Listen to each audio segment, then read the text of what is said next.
Christ is risen, indeed is risen.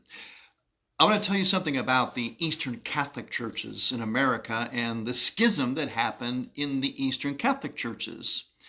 So let's go back to what I call my poor man's PowerPoint. Remember that? Basically the history of the church in just a few minutes. Remember the church, starting from Jerusalem, where it started and spread, it took on the character of the cultures it was in. So if it went east, it took on the character of those cultures, the expression. If it went west, it took on the character of those cultures, but same faith. So we had something like this. Here is the west, here is the east. Notice they're together like a marriage. Two lungs of the church, as St. John Paul II would call it. This is how the church was at the beginning. Like man and woman, different yet one, complementary yet one. And as we said, the history of the church is a history of, unfortunately, breakups. First significant one started in the 5th century in the East, a breakup within themselves or over Christological heresy.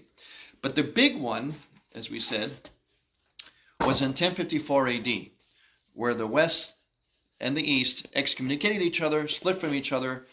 The East called itself the Orthodox churches, the West called itself the Roman Catholic Church. Now we're going to fast forward 500 years. This is in 1054 AD. This is just a little bit review. We had this a few days ago. 1054 AD is this. Now 500 years later, you start to see this happening. Notice here, parts of the East, the Orthodox, reunite with Rome like it was in the first millennium, like it was in the beginning. So you've got this being the Catholic Church then.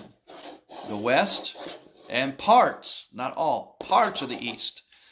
The ones that did not reunite in Rome with them are still called the Orthodox churches. But now here's the one for today.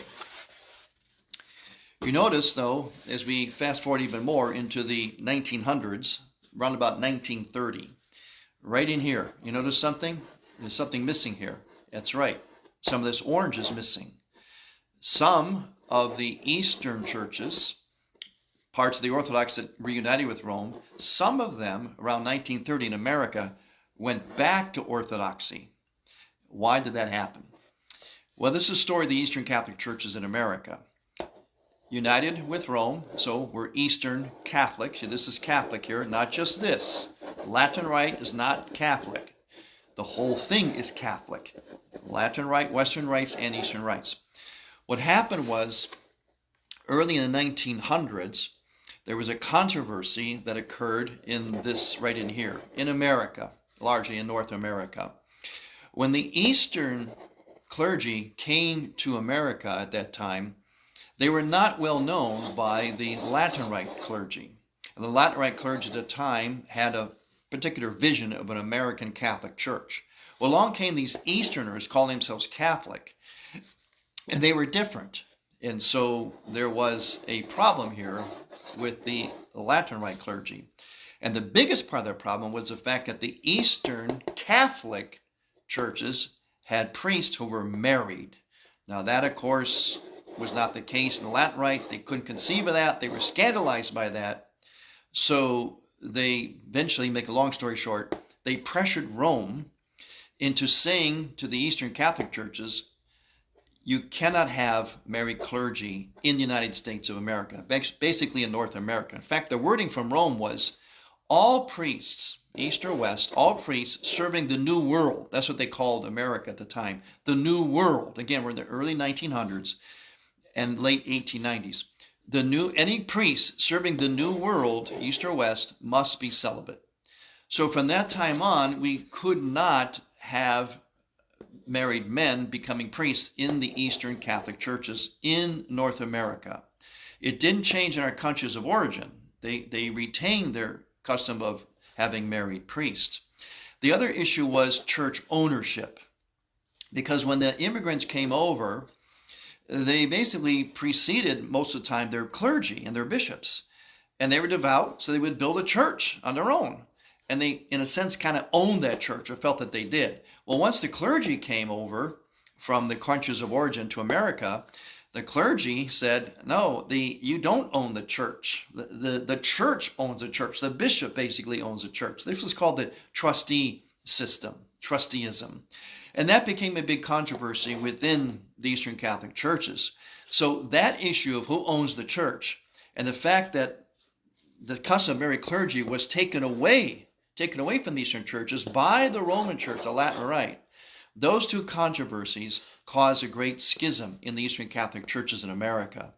And so it resulted in parts of the Eastern Catholic churches in America breaking with Rome and going back to Orthodoxy. Years later, starting with St. John Paul II, he began in a very, very prudent way, very slow way, to allow the Eastern Catholic churches to work towards restoring the custom of their married clergy.